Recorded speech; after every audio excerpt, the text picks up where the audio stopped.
शादी नंगे घर से कह दी हो, खराब आदमी है। लेकिन अर्जुन बोले बेटा क्या किया जाए, शादी हो गई तो हो गई, ठीक है बाबा। परीक्षित पहरा देने लगे। अब देखो भैया, परीक्षित पहरा दे रहे हैं और 12 साल के परीक्षित की उम्र है। जब परीक्षित की 12 साल की उम्र हो गई है तो लड़की भी तो 12 साल की हो गई, जवान हो गई है, नामकरण नहीं है भैया। लड़की कैसी मालूम, नाम ना तो किसी संत ने रखा, अपनी बेटी बेटा का नामकरण जरूर करवाना चाहिए। नांगने ने नाम रखा, अपनी बेटी बेटे का नाम अपने हाथ से न रखो। अगर अपने हाथ से रखते हो तो संतान कितना संकट पाएगी, या कथम समझ लो। इतुरुतवलती भाई नावाला दे, बिटिया का नाम है नावाला दे।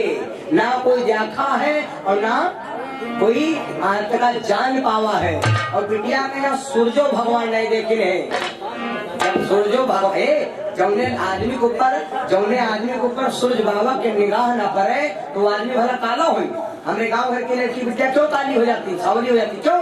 क्योंकि ये बहुत काम करती है। हाँ में बयाली भैया शिखर तो शामिल हो गए कहीं है। लखनऊ में है एक से ऐसी बहनी मैडम हो रही है जो अब 9 बजे रात निकली है तारीख बेगा खरीदे धर्म हुआ तो भैया कहाँ पूछेगा। और दिन भर भैया ऐसी रूम परी है, पूछे कहा तो भैया वही कहा काली हुई है। नवलदे बड़ी सुंदर है, कैसी है मालूम। आज राजा बासु घर आ रहा है और नवलदे अपने बालों को सुखा रही। 12 साल की बेटिया हो गई ना। इतुरतवलती भाई नवलदे, हाँ बहुत हसीन खुशीन माँ चेहरा, बहुत हसीन खुशीन माँ चेहरा, चितवन चित समाई गई।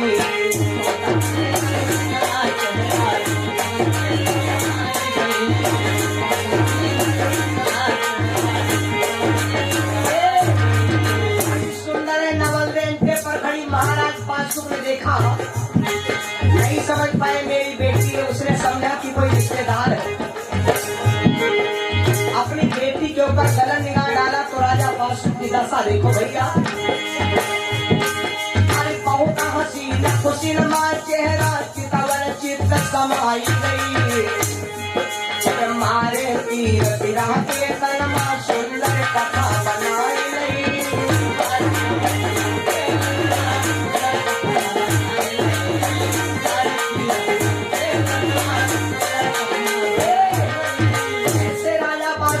बेटी के पास गलत सोचा भैया। निकेता जो पावे दिल जान, दिलो जा से उस पर कुर्बान, दिलो जा से उस पर कुर्बान। पिता कन्या से भोगी रहो जाए, पिता राजा बासु बदन से निकलो कोड़ की जाए, बदन से निकलो। राजा बासु कोड़ी हो गया भैया, कोड़ बहने लगा। बिगड़ी गई काया, अरे कई गई नर को दिखाई। आग करी चपट सुधार पाई।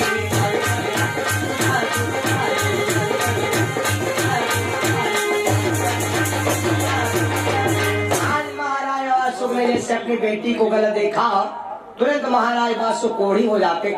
ए भैया, हमारे जीवन के 8 सुख हैं। कई सुख है भैया? 8। लेकिन सबसे बड़कवा सुख है जी के शरीर के बनी रहे ठाठ है। शरीर के ठाठ बनी रहे, जान लो सब बना है भैया। और शरीर के श्रृंगार हमारे आपके कहे, माताओं के होते हैं 16 श्रृंगार, और आदमी के श्रृंगार कहे होते हैं 4। और 4 में से आपको चीज अगर बिगड़ गए भोपाल खत्म। 4 श्रृंगार है। बहनों के हैं 16, 12 ज्यादा हैं और हमारे आपके 4 हैं। तो 4 हमारे आपके श्रृंगार कौन है, ये ज्यादा टाइम लगेगी, इसे आगे बात बढ़ाएंगे। नीरज यादव भैया 100 रुपया प्रधान पद के प्रत्याशी हैं मुनीमपुर बड़तरा से। राजू यादव भैया हमारे विक्षुप्र से 100 रुपया। दिनेश यादव भैया जी 200 रुपया है। 200 रुपया बेचो प्रवासी के से है। 200 थोड़ा हारन दिखा ले। हारन नहीं बाकी। अच्छा तो कहाँ जावा है? कैलाश यादव भैया जी की तरफ से 100 रुपया, मुनीमपुर से भगवान की चरण में कोई कार्य खड़ जाए। 500 रुपया मनसा राम भैया प्रवास से भगवान की चरण में 501 रुपया दान भगवान कामना जीवन मंगल में हो। ए भैया, जिस समय महाराज पाशु का शरीर कोढ़ी हो गया, पहला सुख है सुंदर काया। हमारे आपका जीवन सबसे पहला सुख है, सबसे बड़ा सुख जीवन में कोई रोग दोख ना हो। हाँ, महाराज बासुक ने अपने शरीर को देखा, कहाँ बियाह कहाँ का, सारी दुनिया की दुर्दशा भूल गए। हम आप दुनिया को सोचते हैं और कोई आफत हमारे शरीर पर पहुंच जाए तो सारा हम धन दौलत भूल जाते हैं। तो यहाँ पे भगवान हमका ठीक कह दो, चाहे खेत बिका जाए। काया कोड़ी देख के शेष भय दिल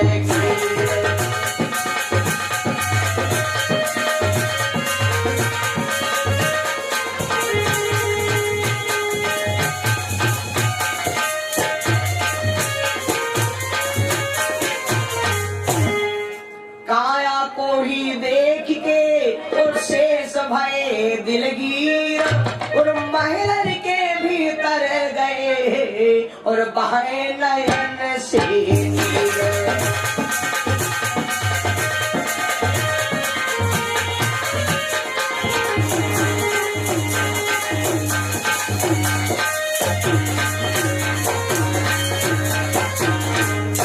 महाराज बासु रोने लगे। अपने शरीर को देखा, मैं रोगी हो गया हूँ। पिता देख के सुता, राजा बासुकार है। नवल देवी सामने आ गई। जब नवल देवी भैया सवेरे सुन बात मेरे करो, हमें बाजा बाजा ठीक सवेरे मिलो। ए भैया, पिता देख के सुता, लड़की ने देखा कि मेरा पिता, इसका मतलब ये रो रहा, ये मेरा पिता। लड़की ऊपर सेंटे से उतरती आ रही थी और राजा बासु रावण रौद में घर आ रहे। बीच में हम बराबर संगम होगा मुलाकात। लड़की ने सोचा अब क्या करूं, माँ ने बताया था बेटी तुम छुप के रहना। तो लड़की एक चादर पड़ी थी और तुरंत लेकर के चादर और तुरंत लेट गई। जब लेट गई चादर तो राजा बासु रो रहे उसी जगह खड़े। पिता देख के सुता, नवल दे चादर ओढ़ी, शेष कहा यह देखी कौन मैं हो गयो। देवी ये कौन है, इसको देख मैं कोढ़ी हो गया। नागिनी कहने लगी स्वामी, नारी जाने कर श्राप और पति कन्या यह आपकी। स्वामी यह तुम्हारी बिटिया है। राजा बासु बोले देवी तूने तो कहा था ना मेरे बिटिया ने लड़का, वे लड़की कहाँ से आ गई। नारी जानी कर श्राप और पति कन्या यह आपकी, और तुम्हें लगो है मन का पाप और अमृत मिले नहाओ पिया तब सुंदर काया। नागिनी बोली पिया बिटिया तो भैया, लेकिन अगर तुम बता दे बिटिया भाई तो तुम जहाँ खा मर जाते तो हमारी जिंदगी नरक नहीं हो जाती, इसलिए छुपा लिया था। वहाँ या तुम्हारी असलियत। राजा बासु के दिल में शंका है या बिटिया आए ना, देखो शंका है, और अगर शंका है तो शंका दूर होना बहुत जरूरी है। राजा बासु नागिनी कहने लगी तो राजा बासु बोले देवी यू बताओ हम कोढ़ी काहे नहीं काटे, जब बिटिया तो काहे कोढ़ी हो। तो नागिनी बोली पिया कोढ़ी का तुम नियम ना में कुछ बिटिया के पर गलत निगाह जरूर सोचे हो, और गलत काहे नहीं सोचे 2 घंटा होने मेरा हो गई क्या मनती। लेकिन भैया नागिनी से वे को बात है। राजा बासु बोले देवी यो बताओ हम कोढ़ी हो तो कहा करे, लेकिन यो बताओ हमारी कोढ़ दूरी कितना हो, कोई जुगाड़ है। बहनों भाइयों देखो आ गया यहाँ पर विचित्र बात। हर माता को अपने पति के साथ में 24 घंटा में 4 रोल अदा करना चाहिए। भोजन में नित माता के सम, सेवा में दासी हो और परामर्श में हम मंत्री सम। यू काम करे कि ना करे इत्यादि पूछे जाए तो तुम घर की महारानी हो, बताओ कि यू काम करो या ना करो। तुम मंत्री बन जाओ, बीरबल का काम अदा किया करो, है ना। परामर्श में मंत्री हो, सैया पर रंभासी 4 रूप है। नागिनी बोली पिया एक जुगाड़ है, एक जगह पर है तू रोग के दवा। कहाँ है? अमृत कुआं पिया पारत के, लेकिन कमी है, ऐसा नहीं मिली। अरे अमृत कुआं पिया पारत के, लेकिन पहरेदार परिचित वहां पे मामला है। और नवलदेव है तो चादर लेती, नवलदेव चादर लेती है, सोना सब, लेकिन वाले नहीं। पहरेदार परिचित वहां पे योद्धा यति बलधारी है।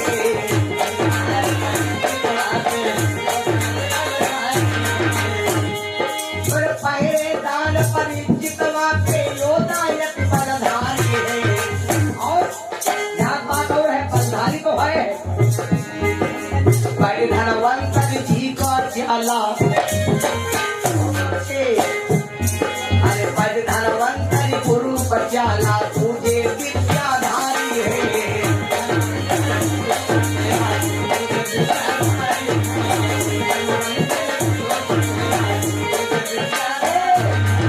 अब नवलदेव के दिल में उछाल आ गया।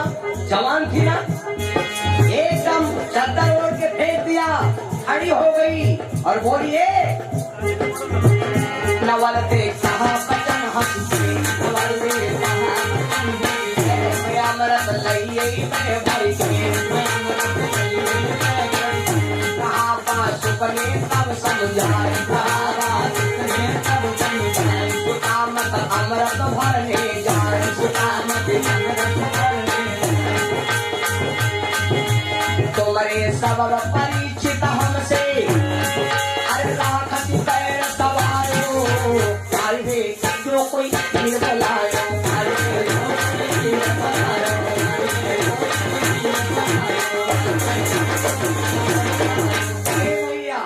जैसे अपनी बात सुना, नवलदेव एकदम जवान है ना, जवान आदमी के रे जोश और बुढ़वन के रे होते होश है। जवान आदमी है, चार लड़का जवान जवान खड़े हुए, नहीं लड़ाई हो तो आगे लाओगे तो निकाल लो, निकाल लो।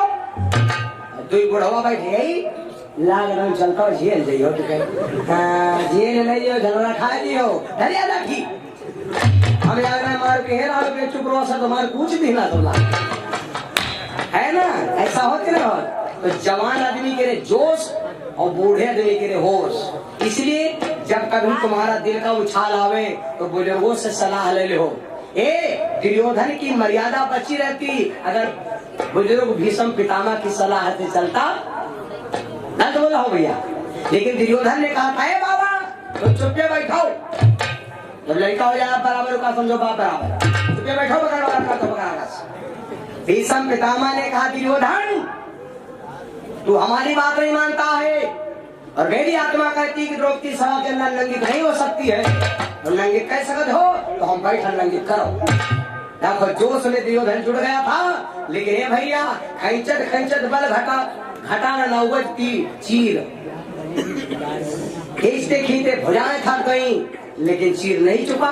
भीष्म पितामह से पूछा फिर, बाबा सारी बीच नारी है कि नारी बीच सारी है कि सारी है कि नारी है कि नारी की सारी है? बाबा भीष्म अब हमसे सारी नारी पूछते हो। दुर्योधन कह रहा बाबा ये बताओ, या नारी है दादा तू साड़ी का गट्ठर पर छोड़ दे।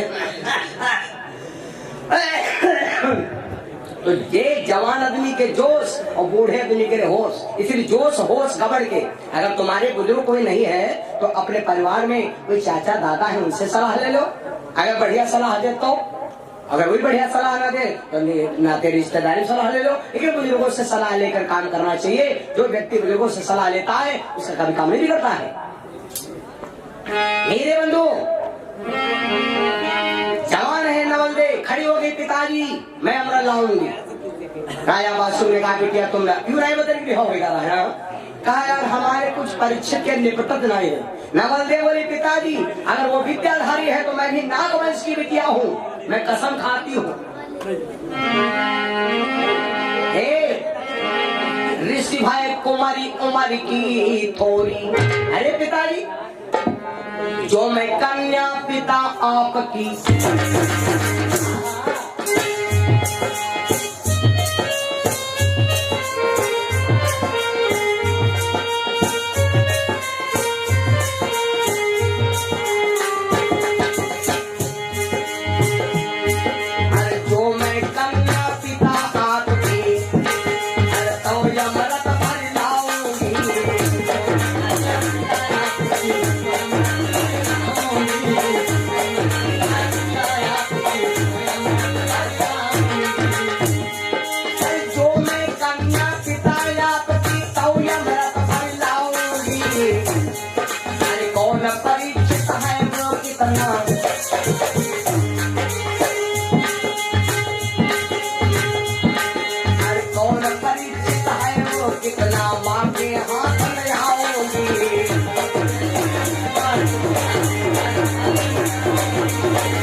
गई अमृत स्वर पर जाए पहुंच गई अमृत लकी के दाव बड़ा नागिने हर सहज सहज डुकायो साजने चक्रों को भी बोलायो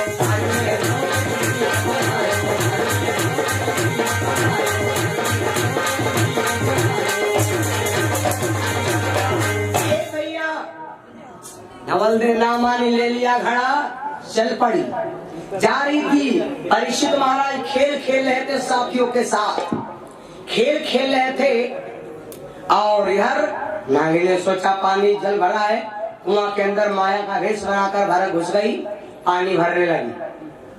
जब पानी भरने लगी हे भैया पहले क्या मैंने कल परसों बता रहा था पहले के बासन माटी वाले जो घड़ा रखे ना जब पानी में डुबोए जाते थे जैले आवाज आती थी जैले भर नहीं जाता जब भर जाते थोड़ा आवाज बंद हो जाती थी। आजकल के बासन आवाज नहीं करते मरे का सुतरा रहे मरे कुत्ता कस है ना क्योंकि प्लास्टिक के रहे अब मिट्टी के थे और जब घड़ा डुबाया जाता था माताओं बहनों भैया लोग पूछो जब घड़ा डुबाया जाता था तो घड़े से बहुत तेज आवाज आती थी पा पा पा पा पा पा पा पा पा पा है ना घड़े से आवाज आती थी और नहीं आती थी यूं आती थी है ना कबू सुनी बानी कबू सुना ना भाई हाँ कितना सुंदर बाड़ू ए भैया। तो जिस समय घड़ा डिगोया घड़े से पबक पबक की आवाज आई परीक्षित के कान में आवाज पड़ गई। परीक्षित ने साथियों से कहा भैया रुक जाओ हमारे कुआं में जरा चोरी हो रही। परीक्षित आए झांका नीचे आहा झांक करके देखा सुनकर आवाज परीक्षित आए देखा कुआं के अंदर एक लड़की खड़ी है आवाज लगाया है लड़की तो कौन है। अब ये डर गई विचार करने लगी अब ये मारेगा डांटेगा वो तो नारी कौन की प्रिया वो तो नारी कौन की प्रिया कहाँ से गजनी आई हो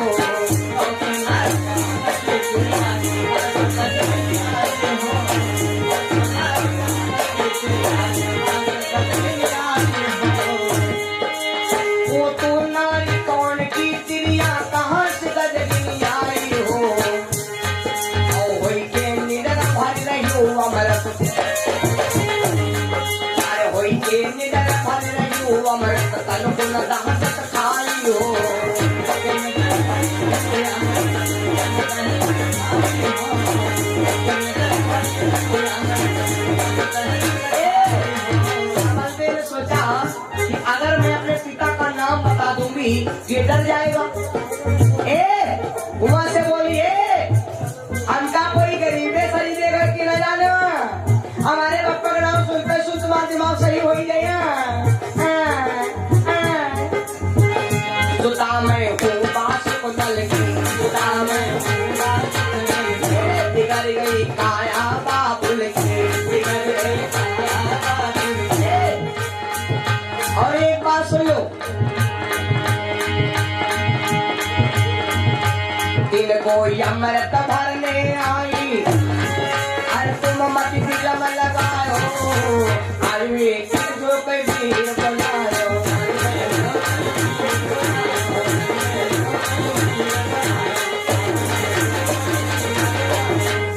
इतनी बात सुना परीक्षित को याद आ गया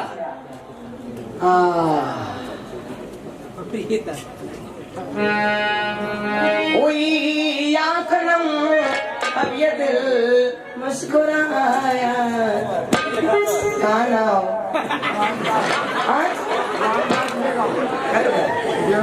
150 रुपया हमारे भैया रामदास बगियापुरवा से भैया ने 150 रुपया दान किया। अब वहां से कामना जीवन मंगल में हो। ए भैया तो परीक्षित जी को याद आ गया अच्छा हाँ वो है बात बाबा कहना है हमारी जान भैया वो आए गए हैं। ए भैया सुनकर बचन खुशी भयो लाला जब बताया कि राजा बासु की बिटिया वो सोचा था वो डर जाएगा लेकिन जब राजा बासु की लड़की बताया तो परीक्षित हंसे लागुआ का बड़ी बहुत अच्छी तो हुआ काय को गुजर सुन कर बचन खुशी भयो लाला, तू तो नारी मांग मेरी सुंदर,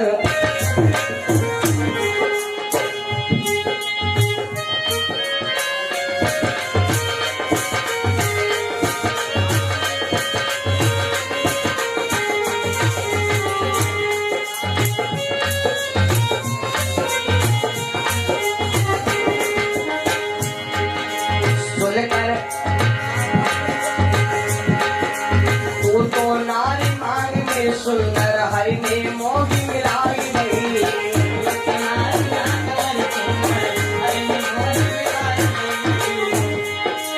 तू तो नारी मांग में सुंदर विधि ने मोही मिलाई गई, चंद्रमा और सूरज जस लोड़ी,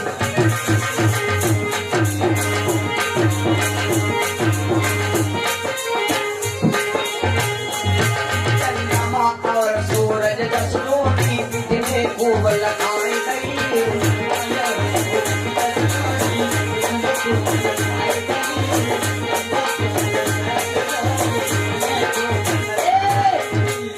तो अब जाने ना दूंगा और ये डाल लो, अरे चिटका लगा बियाह कर लिया। अच्छा बाहर निकली कभी का दिखाइए जैसे परीक्षित बाहर निकले हाथ पकड़ के निकलो बाहर निकलो, जिसका मुझे हाय इंतजार वह घड़ी आ गई आ गई, बस बाहर निकलो। ए भैया जैसे इतना कहा तो अब कहा लगी अच्छा तुम बियाह कर रहा हो, बाहर निकल दो। जैसे हाथ पकड़ के बाहर निकाला, परीक्षित ने जैसे छुआ चाहा भैया, जैसे छुआ चाहा तो ये लड़की थी, लेकिन भैया वो राजा बासु की बेटी है ना, माया वो भी जानती है। जैसे परीक्षित पकड़ना चाहा तुरंत भेष बदल देती, क्या बने बदन सुन करना परीक्षित काला यह है दुल्हन आया भैया देख लो, याद है बिहाव कर सीखे बाबा बिहाव कर शिव बाबा बिहाव कहीं राजा हो, देख रहे हो वकील यहाँ कई फरमा बिहाड़े होगी हो। ये भैया अब नागिनी बन गई, उसी के नीचे एक शिला थी। ए बचन सुन कर नागिनी बन गई, एक शिला के नीचे घुस गई, जैसे एक शिला पड़ी थी उसी शिला के अंदर घुस गई, कहा लगी जान बचेगा। परीक्षित सोचे वाह भाई वाह यह तो बहुत अच्छी बात है भैया, लेकिन परीक्षित ने सोचा अरे हम हो कोई नटुहा वटुहा गुरु चला ना, ये अगर नागवंशी है और फिर बाबा बिहाव कर सकत है तो पता मर्यादा रख सकत है, हम हो कोई राज हम छत्री बन सके हैं। वो जब शिला बन के नागिनी बन के शिला के अंदर घुस गई तो परीक्षित भैया कौन मैं तेरी दुश्मन मेरा मैं ना गिनतू, बन गया बंगाल वाला सफेरा और छेड़ दिया नागिन वाला लहरा।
ऐसे नांगिन क्या लहरा बाजा तो ये समझे नहीं यो को तो चला गया हुई यू को बंगाली ऐसा घेरा वाला तो लाओ ये के झोरिया में घुस ले तो निकल ले अब जाए सुन कर लहर नागिनी निकरी और जब लहरा निकली बाहर तो देखने का यू तो वही है सभ्यारा बना है। अब घर से तुरंत निकलो तुरंत भैया घर में घुस नहीं मिले जाकर कुछ पिटाई हो तो अब अंदर जा नहीं सकती लंबा शरीर है ना। सुनकर लहर नागिनी निकली देखा वही सभ्यारा वाला तो तुरंत नागिनी से तुरंत भेष बदला पर के सुआ भागी ऊपर को पर के सुआ भागी ऊपर को शेष सुता विद्याधारी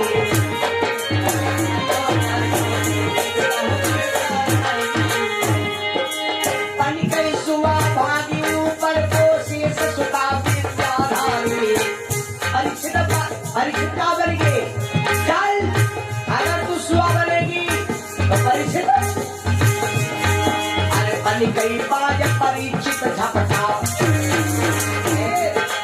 बन गए बाज परीक्षित झपटा पंजन मां गई लैका